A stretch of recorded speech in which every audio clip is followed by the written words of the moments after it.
বোনদেরকে বলবো, আপনাদের মেয়েদেরকে ছোটবেলা থেকে তাদেরকে এমন ড্রেস পরান যেন তার শরীরের সুন্দর অর্গানগুলো যেন এক্সপোজ না হয়ে যায়। এবং আপনারা বাসায় এমন পোশাক পরবেন, একাকী যখন থাকবেন তখন আপনারা ভালো পোশাক পরবেন প্লিজ।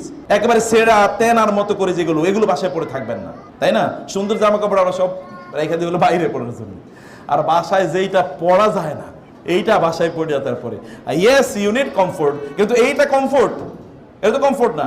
এবং আপনি বলেন তো এই পোশাকে আপনার স্বামীর কাছে আসতে পারেন, কিন্তু আপনার ছেলে এই পোশাকে কি আপনাকে দেখা উচিত? এই পোশাকে দেখা উচিত না। আমি সব সময় সব জায়গায় এই কথা বোনদেরকে বিশেষ করে বলি।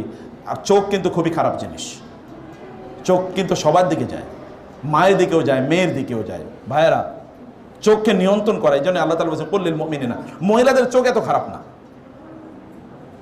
কারণ মহিলারা মানুষের চেহারা সৌন্দর্য দেখে পাগল হয় না।